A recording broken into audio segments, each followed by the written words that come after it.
Hello guys, welcome back to Blessy lectures. ఈరోజు మనం rectifiers గురించి తెలుసుకుందాం.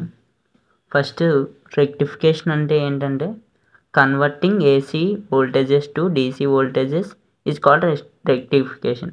అంటే రెక్టిఫికేషన్ అనేది ఒక ప్రాసెస్. దాంట్లో మనం ఏం చేస్తామంటే ఏసీ వోల్టేజెస్ని డీసీ వోల్టేజెస్గా కన్వర్ట్ చేస్తాం అన్నమాట. Next, rectifier is a circuit which converts AC circuits AC current and voltages to DC currents and voltages. Like rectifier అనేది ఒక సర్క్యూట్ అనమాట. ఆ సర్క్యూట్ ఏం చేస్తుంది, ఏసీ కరెంట్ని వోల్టేజెస్ని డీసీ కరెంట్ అండ్ వోల్టేజెస్గా కన్వర్ట్ చేస్తుంది అనమాట. ఫస్ట్, రెక్టిఫైయర్స్ని ఎక్కడెక్కడ యూజ్ చేస్తామంటే థర్మల్ పవర్ స్టేషన్స్లో, న్యూక్లియర్ పవర్ స్టేషన్స్లో, ఇంకా హైడ్రాలిక్ పవర్ స్టేషన్స్లో. వీటిలో ఏమవుతుంది, ఏసీ కరెంట్ అనేది ప్రొడ్యూస్ చేస్తాయి ఇవి.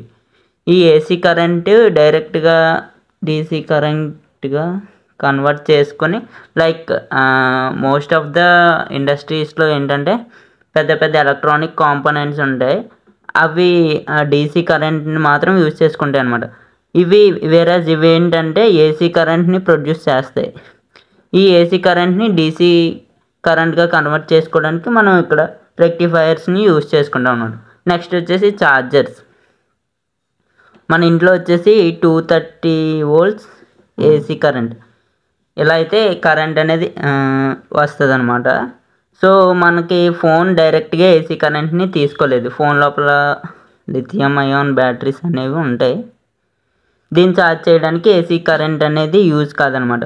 సో ఛార్జర్స్ ఏం చేస్తాయి, ఈ 230 volts ఏసీ కరెంట్ని డీసీ కింద కన్వర్ట్ చేస్తాయి. లైక్ 5 volts 2 ampere అంటే 10 watts కానీ 20 watts కానీ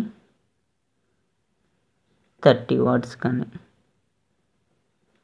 ఈ విధంగా డీసీ కరెంట్లో కన్వర్ట్ చేసుకొని ఏదైతే కన్వర్ట్ అయిన డీసీ కరెంట్ ఏదైతే ఉందో దాన్ని మన ఫోన్కి అనేది పంపిస్తుంది అనమాట. ఏసీ కరెంట్ అనేది మన ఫోన్ అనేది యాక్సెప్ట్ చేయలేదు. సో అది ఏసీ కరెంట్ని డీసీ కరెంట్గా కన్వర్ట్ చేసి దాన్ని మన ఫోన్కి పంపిస్తుంది. సో అట్లా ఛార్జ్ అవుతుంది అనమాట. నెక్స్ట్ వచ్చేసి ఒక రెక్టిఫైర్లో మనకి డిఫరెంట్ కాంపోనెంట్స్ ఉంటాయి కదా.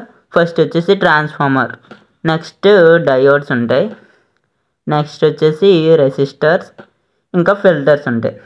ఫస్ట్ ట్రాన్స్ఫార్మర్స్ అనేటివి ఏం చేస్తాయంటే transformer are the static electrical devices which works on Faraday's law of electromagnetic induction. అంటే ట్రాన్స్ఫార్మర్స్ అనేవి ఒక స్టాటిక్ డివైజెస్, అంటే అందులోపల ఏం మూవింగ్ పార్ట్స్ ఏముండవు. అవనేది ఎలక్ట్రోమాగ్నెటిక్ ఇండక్షన్ అనే లా మీద వర్క్ చేస్తాయి అన్నమాట. దీన్ని ఫారడేస్ అనే సైంటిస్ట్ చెప్పారనమాట.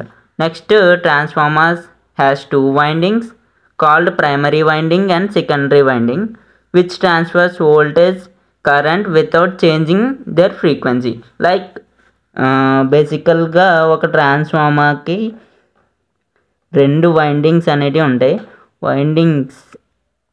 వైండింగ్స్ అంటే ఏంటంటే ఒక కాపర్ వైర్ ఉందనుకోండి, ఆ కాపర్ వైర్ని ఎప్పుడైతే మనం ట్విస్ట్ చేస్తామో దీన్ని వైండింగ్ అని చెప్పేసి కాల్ చేస్తారనమాట. సో అట్లాగా ఒక ట్రాన్స్ఫార్మర్కి 2 windings అనేవి ఉంటాయి. ప్రైమరీ వైండింగ్, సెకండరీ వైండింగ్ అని చెప్పేసి కాల్ చేస్తాం. దీని గుండా వోల్టేజ్ పంపించి దీని గుండా వోల్టేజ్ అనేది తీసుకుంటాం అనమాట. దీంట్లో మళ్ళీ ట్రాన్స్ఫార్మర్స్ని 2 types కింద తీసుకుంటారు.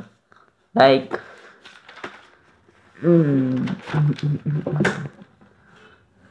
2 types ఆఫ్ ట్రాన్స్ఫార్మర్స్ ఉంటాయి. ఫస్ట్ది వచ్చేసి స్టెప్ అప్ ట్రాన్స్ఫార్మర్, సెకండ్ది వచ్చేసి స్టెప్ డౌన్ ట్రాన్స్ఫార్మర్. వేరే స్టెప్ అప్ ట్రాన్స్ఫార్మర్లో ఏమవుతుందంటే ఏదైతే ప్రైమరీ వైండింగ్ ఉందో ఈ ప్రైమరీ వైండింగ్కి ఉన్న ఈ వైండింగ్కి ఉన్న ట్విస్ట్ అంటే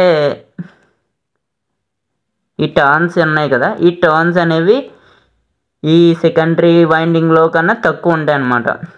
ఫర్ ఎగ్జాంపుల్ ఇక్కడ 5 టర్న్స్ ఉన్నాయి అనుకోండి, ఇక్కడ 10 టర్న్స్ ఉంటాయి. సో దట్ ఏమవుతుందంటే ఇక్కడున్న వోల్టేజ్ అనేది ఇక్కడికి వెళ్ళేసరికి వోల్టేజ్ అనేది ఇంక్రీజ్ అవుతుంది అనమాట. వెరస్ కరెంట్ అనేది డిక్రీజ్ అవుతుంది. ఇక్కడ 10 ఆంపియర్స్ కరెంట్ ఉంటే ఇక్కడ 5 ఆంపియర్స్ అవుతుంది. సో ఇక్కడ చూసుకున్న 5 × 10 సేమ్ అవుతుంది, ఇక్కడ చూసుకున్న 5 × 10 సేమ్ అవుతుంది. ఏమవుతుందంటే ఇక్కడ వోల్టేజ్ మాత్రం ఇంక్రీజ్ అవుతుంది అనమాట, కరెంట్ డిక్రీజ్ అయ్యి. లైక్ ఇందులో లెస్ నెంబర్ ఆఫ్ టర్న్స్ ఉంటాయి, ఇందులో మోర్ నెంబర్ ఆఫ్ టర్న్స్ ఉంటాయి. అందుకే దీన్ని స్టెప్ అప్ ట్రాన్స్ఫార్మర్ అంటారు. నెక్స్ట్ వచ్చేసి స్టెప్ డౌన్ ట్రాన్స్ఫార్మర్లో ప్రైమరీ వైండింగ్లో మోర్ నెంబర్ ఆఫ్ టర్న్స్ ఉంటాయి, ఇక్కడ లెస్ నెంబర్ ఆఫ్ టర్న్స్ ఉంటాయి. వెరస్ ఇక్కడ ఏమవుతుంది, వోల్టేజ్ అనేది డిక్రీజ్ అవుతుంది.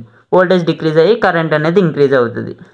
ఓకేనా, 5, 10 ఇక్కడ 10 వోల్ట్స్ ఇచ్చుకుంటే దాన్ని 5 వోల్ట్స్ కింద కన్వర్ట్ చేస్తుంది అనమాట. అది స్టెప్ డౌన్ ట్రాన్స్ఫార్మర్. స్టెప్ అప్కి స్టెప్ డౌన్ అనేది రివర్స్గా ఉంటుంది.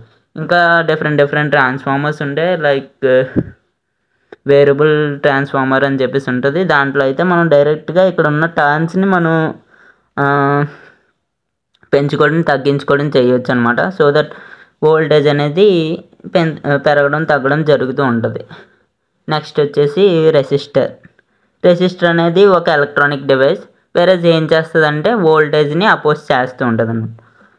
నెక్స్ట్ ఫిల్టర్స్ ఏం చేస్తాయి, ఫిల్టర్స్ అనేవి నాయిస్ని అది ఎలిమినేట్ చేసి డీసీ కరెంట్ ఏదైతే పల్సేటెడ్ డీసీ కరెంట్ వస్తుందో దాన్ని ప్యూర్ డీసీ కరెంట్ కింద కన్వర్ట్ చేస్తుంది.